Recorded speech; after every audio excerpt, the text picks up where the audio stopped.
Hello, everyone, and welcome back to First Draft Friday. This is episode number 58, Continuing the Legacy. And today I am so excited to be joined by Dylan Pratt, who is the son of Scott Pratt, who is a legal thriller superstar, who was a legal thriller superstar. If you aren't familiar with Scott Pratt's work, please look him up. Without being distracted from the show, he's sold millions of copies of books and had written 13 novels, or had published 13 novels before he passed. So today is going to be a little bit of a different episode because Dylan has continued on his father's legacy and continued promoting and releasing books in that universe. So this is going to be a really interesting conversation, and one that we should all think about as authors. What will happen to our library of books? What will happen to our corpus or to our legacy after we pass on? So welcome, Dylan. It's great to have you here. Thank you so much for coming on. Anyone watching, don't be shy. Feel free to put in your questions as we go. But Dylan, normally I start off by asking the guests to kind of just give a little bit of background information about themselves. So do you want to just give us a little bit of information about what you're doing now and how you work with your dad's books? Sure. That's a loaded question because you do so much. But if you want to just give us a quick introduction, then we can dive deeper. Yeah, absolutely. Dylan, hi. I guess try to keep this as short as I can. Dad and I started together actually in the independent publishing space in 2012. Basically, from day one, I was involved. Dad wasn't exactly a tech wizard, which I'm not either. But anyway, we got into this in 2012. At the time, I was working at Verizon and just helping him where I could. Long story short, about 5 months in, things sort of went boom. We started having a lot of success, and enough success to where he could hire me on full time. And fast forward 10 years later, I'm still doing the same stuff. I basically, our relationship was Dad was the author and I did everything else, even, website advertising, social media, you name editor, all of that good stuff. I wore a lot of hats. So, and when Dad passed in 2018, he sort of charged me with continuing his legacy and continuing to promote his books and take things forward. So I've tried to do my best to continue that. So let's go back in time a little bit to when you started. So when you started, you said 5 months in, kind of things went boom. So for those in the audience who aren't familiar, was your dad a self-published author? Did he go a traditional route? When you started, had he already been writing like traditionally and then started self-publishing, or kind of what was that boom? It kind of, what area of publishing were y'all in? Right. Yeah. So Dad initially was traditionally published. The first 3 books in his Joe Dillard series were originally published by Penguin. Long story short, I guess technically that all that stuff was happening like 2007, 2008. So I was finishing up high school, transitioning into college. That in those 5 years, there a lot happened. I won't get too deep in the weeds there, but long story short, as he was getting into the traditional publishing world, that's obviously right as Amazon and the Kindle stuff was emerging. He was a relative unknown. So basically, he kind of ended up in a situation where his books died on the vine, I think, a little bit. A lot of the traditional publishers, which I'm sure most people are familiar with this, but there was a lot of fear at the time with the emergence of Amazon. So his books died on the vine. He had written a 4th book in the Joe Dillard series. They passed. And he was kind of, out of luck. So what ended up happening is after a few years and a back and forth, he ended up actually being able to get the rights back to the first 3 books. In the meantime, he was got really deep into J.A. Conrath's blog and started really figuring out the self-publishing model, and he kind of sort of brought me in, and I started reading into it too, and trying to help him any way that I could. And then in 2012, he finally got the rights back, and we published them ourselves. It's really embarrassing going back and looking at the covers and just thinking back. Everybody feels that way. Yeah. Yeah, it's really it's like, wow. No, funny joke. The actual originally, when it was traditionally published, the first book was like a scene of a lawyer like running up courthouse steps, and Dad reproduced it with my sister's husband. So it was funny. Like, we sold like a million books with my brother-in-law's hind end like running up the steps. Which that was always a kind of a family joke. It was funny. But anyway, so 2012 happens. We publish the first three ourselves. I guess the first four. And Dad had sort of developed a plan, and I helped him execute it. And they got off to a pretty good start. Name of the game early days was just, we need eyeballs. So all our books were 99 cents, and we just wanted to get them out. I ended up doing a consultation with I don't remember how exactly she billed herself, but she was a woman who had a lot of knowledge about modern book selling tactics. So I did a consultation with her, and after an hour-long conversation, I came out of that with one huge thing that changed our lives, and that one thing was BookBub. That was early days. So in April of 2013, we had released those 4 books. In April, we got a feature deal with the first book, An Innocent Client, and we just did a free deal. We didn't do a deal where the price was discounted. We gave away like 75,000 copies in one day of Dad's first book, which really hurt Dad's soul in a lot of ways. But we always quickly saw the benefit of it, right? Oh, it was an explosion. It was And for those of you who don't know, BookBub is a discount book email marketing service that you can pay, and they'll promote your book, your discounted or free title, to their audience. And especially back then, that there was a time period where BookBub was like the golden ticket, Yeah. and if you got a BookBub deal, then you were guaranteed to just sit back and just count money, in terms of all the sales and attention that your book was going to get. Now it is not as effective. It's still highly effective, but that when we're referring to BookBub, that's what we're saying. Right. Yeah, no, it was amazing.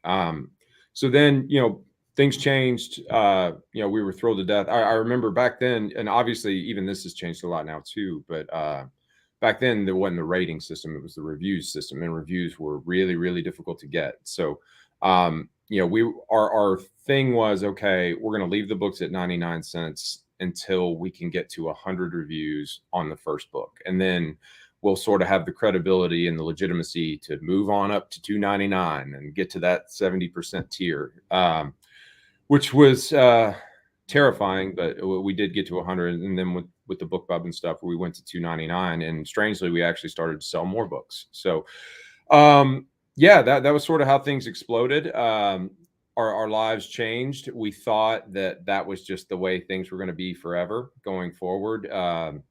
We found out relatively quickly that the momentum goes away, and you have to continue to promote, and you have to continue to do things to get more eyeballs on your books. So that's sort of how we got the train rolling, and tried to keep it rolling ever since. So your father passed away in 2018, I think you said. Mm-hmm. And at the time of his passing, he had already become a huge name. He had sold millions and millions of copies of the books. You had been working alongside of him, which all of us would wish that we had a Dylan, who intimately knew our books. But in that situation, or at that moment in time, you then had to make the decision, I guess, whether to continue to produce books in this world. So when in 2018, what was the situation that you were in? He had some books half completed, or I know he was working with co-writers. Kind of, what was the environment that you walked into, and then where did you go with that? Yeah, that's a big question. I'll try to be as concise as I can. So in 2018, in May we had released the ninth Dillard book, and it went straight to the top of the Kindle store, like top 20 overall. I mean, it was great. So we were sort of at the height of our publishing power, but at the same time, there was always this really strange duality where I don't know if I've already mentioned this, but my mom had been really sick for a long time. Um, in May of 2018, she was, we were getting close to the end. She ended up passing away in June. So, there was this weird thing where we had released a book and it was successful, and, there was this excitement, but at the same time, we were dealing with, our world was crumbling. So it was a strange, really strange time. So anyway, as far as books were concerned, we had released that ninth Dillard book. Dad had found a couple actually local writers, because you know how it is. Like he got a ton of correspondence from aspiring writers, and he really tried as best he could to pay it forward and help people. Um, a couple of writers, they actually were friends of Dad's. People who were aspiring and asked Dad to read their books, and a lot of people would ask him to read their books, but most there just wasn't enough time in the day. But these two, he knew them personally, so he actually took the time to read their books and help them out. Um, Long story short, he with both of them, he read the books and said, you're good writers. There's something here, but you need some help. And he was willing to go in, co-write, edit, change some things, help them with story development, and then release them as co-authored books. So he was going to do 3 books with each of them. So he had made that deal before he died, or he had promised these 2 writers that he was going to do this before he died.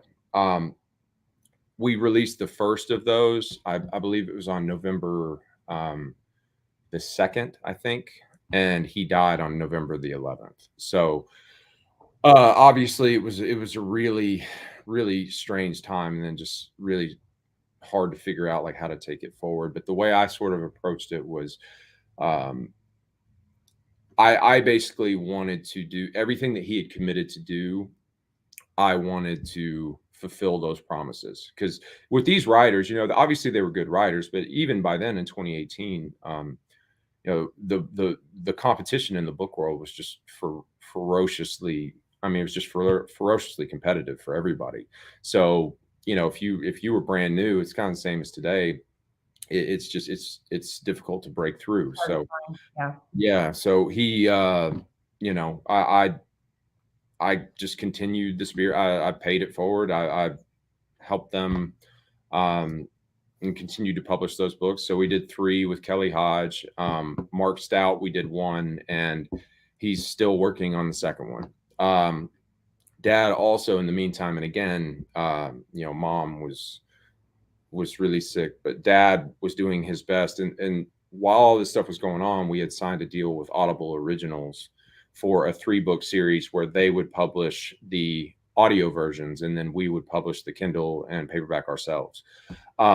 And he was about halfway through the manuscript of the first of those novels when he passed away. That one was it was a female protagonist, and I ended up after I sort of got my bearings, after all this stuff had happened, I ended up finding a writer, like plotting out the rest of it, because I knew he and we had been plotting and doing all this stuff with his books for years, so I knew generally like where he wanted to go with the book, and sort of kind of where he saw the characters going. So anyway, I ended up finding a writer, and we finished that, and that book actually comes out in Kindle and paperback a week from tomorrow.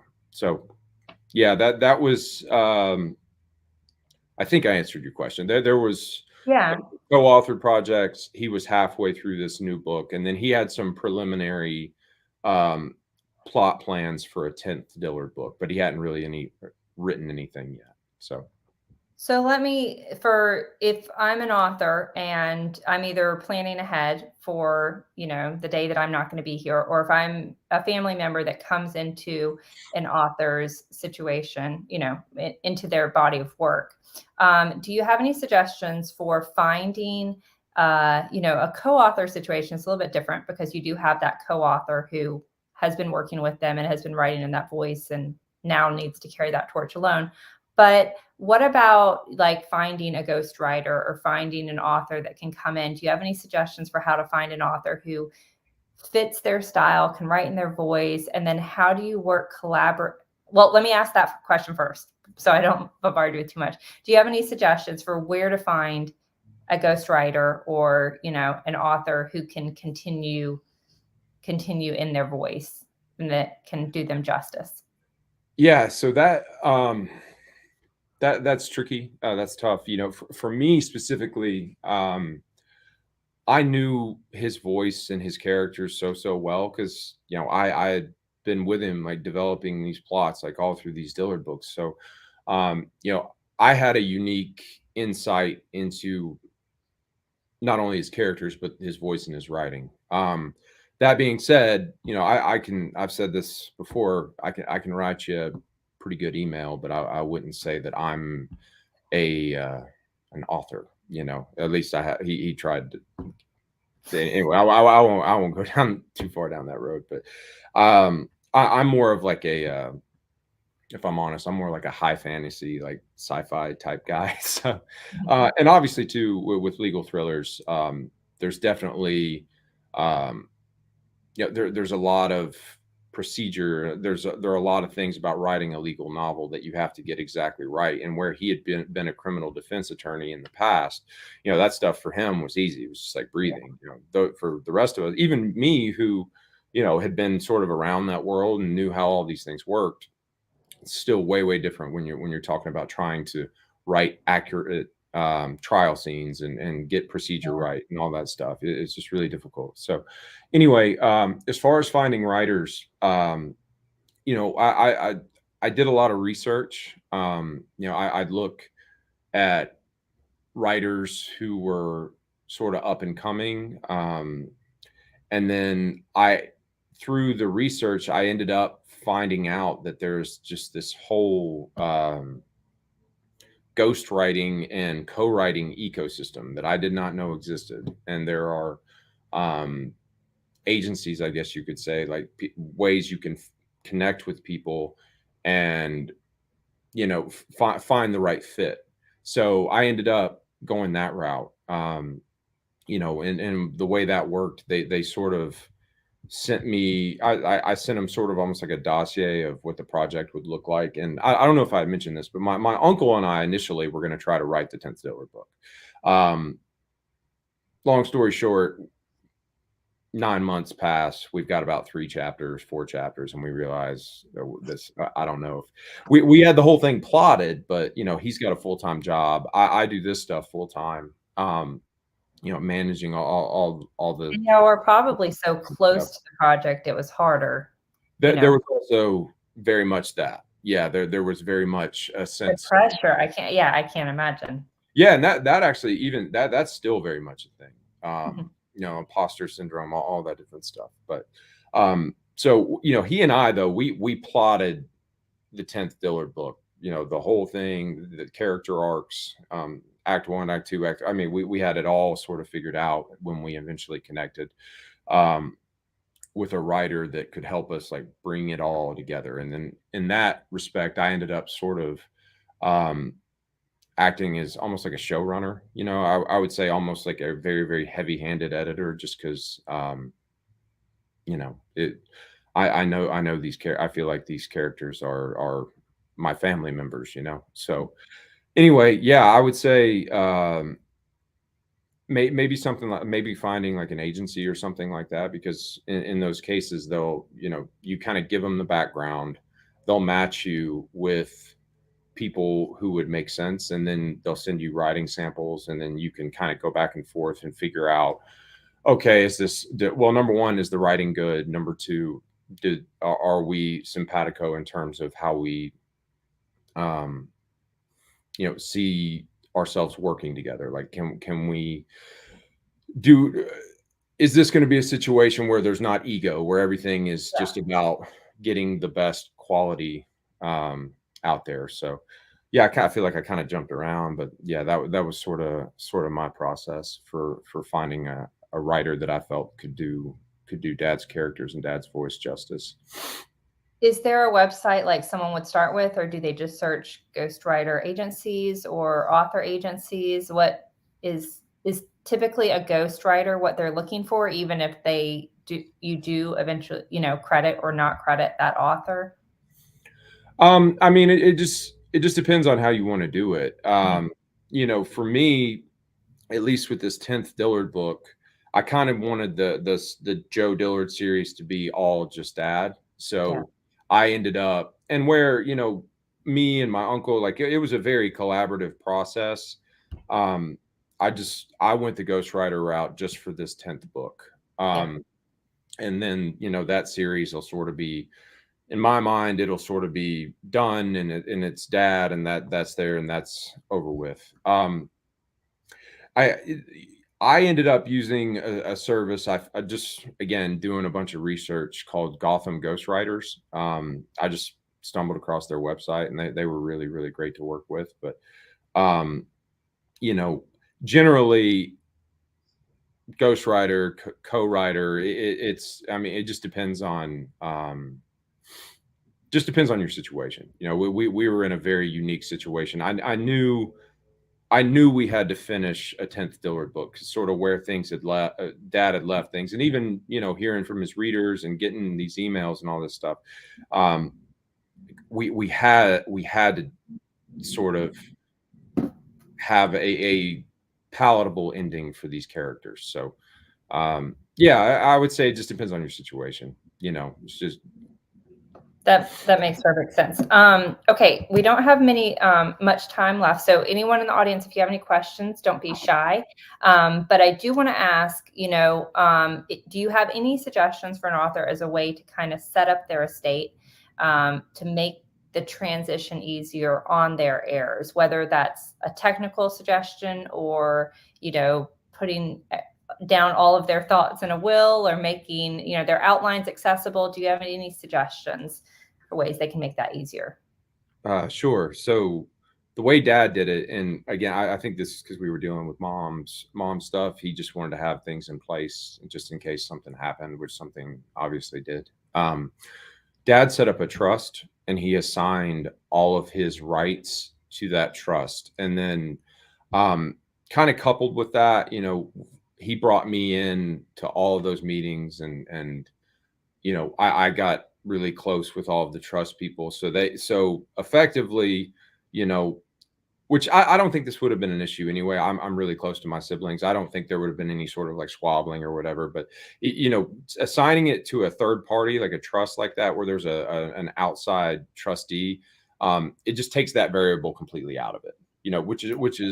Which is great. And then, for me, where I had been intimately involved with the publishing side, and with, I guess, the development and sales of these books for so long. I had connected with them, and we sort of ended up working in lockstep to figure out, I guess, just how we're going to continue doing things and how we take things forward. So I would encourage, I think an outside, like, third party trust type situation is not a bad way to go, especially if you have a lot of descendants. I mean, you know how it is. Not saying it takes some Right. of Yeah. you know. 100%. Yeah, I understand. And so when y'all would get a copyright for a book, would the copyright be done in the trust name, or would the copyright be done in just your dad's business, or what? Who owns the copyright, I guess, to a book? The trust. So inside of the trust, there's an entity. It's technically a business called Scott Pratt Investments. So that is who owns the copyright, and then that's under like a trust umbrella. That makes sense. Let's see. Kit says from YouTube says, how do you decide on something like a TV or movie version?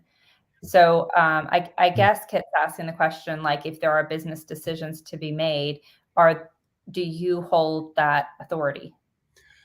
Well, I mean, technically the trust does. So the trust, when you're dealing with a trust, you have a trustee who is who's basically, their role is designed to be an outside, uninfluenced, almost agent / arbiter of the estate. So, they're supposed to look at things from a standpoint of, what were the goals of whoever set up the trust originally. So in this case, Dad, obviously, but also what's going to be best for the beneficiaries, So, yeah, again, it's almost like having an arbiter, which is nice. In the case of TV and movie stuff, which we've dealt with a lot of this.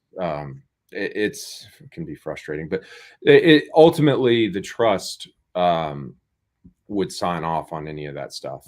Was like, because eventually, how that stuff. There's an option or a shopping agreement, and then if things go great, there's a rights sale. So it's whoever holds those film and television rights, which in this case would be Scott Pratt Investments LLC under the trust. So, it's a little bit different just because I work so closely with them, and they know sort of what our goals are.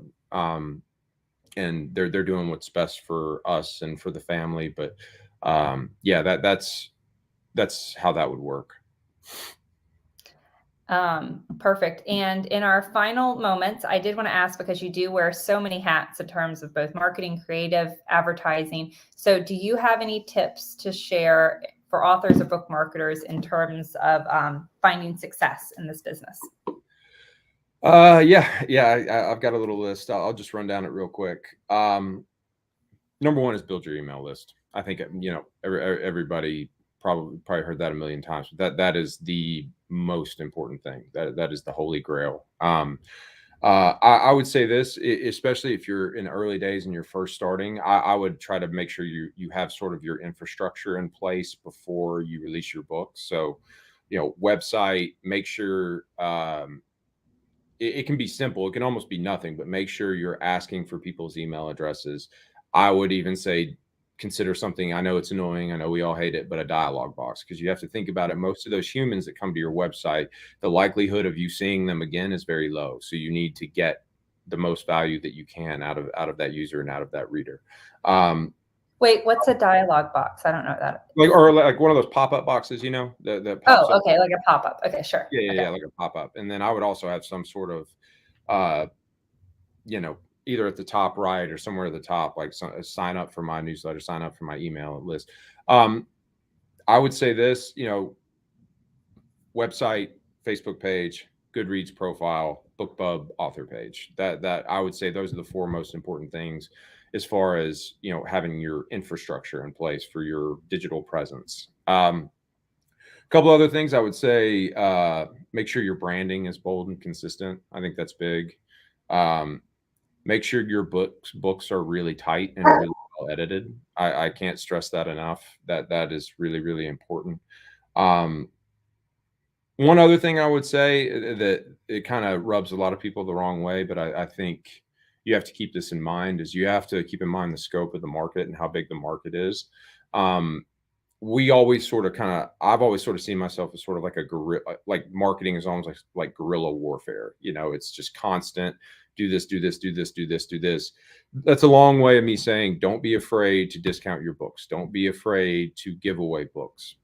It is a huge market. I mean, obviously that would depend a little bit on your niche, but generally it's a huge market. It is okay to give away some books or sell some books at 99 cents in order to bring some people into the fold, because it will, if you set up your processes right, it will pay off in the long term. I love all of those pieces of advice. I did have a quick follow-up. How often do you email your list? Not enough. Yeah, it probably, yeah, not enough, honestly. I rarely, we always wanted to make sure that if somebody saw an email coming through from Scott Pratt, they opened it. And Yeah. I didn't want to bombard people. If I could go back and do it over, I think I would have probably had just a general email list and a newsletter. Mhm. Like just something really quick and short.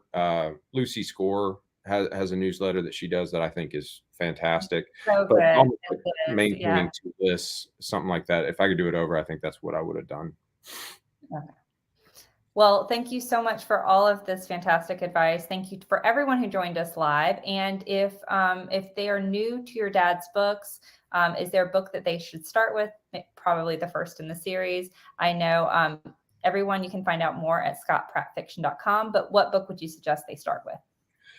I'd say start with An Innocent Client. That's the first book in the Joe Dillard series. That thing is, I think it's over like 40,000 reviews now on Amazon or something. It's a good book, and it's done really, really well, and people really seem to enjoy it. So yeah, I'd say start there. That's a really good introduction to Dad's work and his characters. Fantastic. And the newest series, I know the Audible original, or the book that comes out next week, that is in the new series. Is that correct? Yeah, so that's Presley Carter book 1. That was the book that Dad was about halfway through when he passed away. So, 2018 to now, obviously long time coming. But yeah, that's the first in a new series that follows a new protagonist, Presley Carter. And they can listen to that now on Audible, or look for the ebook and paperback next week. Yes, correct. It is available today on Audible, and a week from tomorrow it'll be available on Kindle and paperback. All right. And for those of you watching the replay, that is as of April 1st. So, and what was the name of that book? I didn't catch that name. Blood is Black. Blood is Black. Okay. Blood is Wow. Black. All right. I love that name. So thank you so much to everyone. Thank you for Dylan for joining us today. And we will be back in another 2 weeks with the First Draft Friday. If you have not yet swung by Authors.AI, please visit the site. You can check out Marlo, who's an artificial intelligence that can read your manuscript and give you feedback in just a few minutes. So check out Marlo there. You can try her out for free. And we'll see everyone in 2 weeks for another First Draft Friday. Thank you so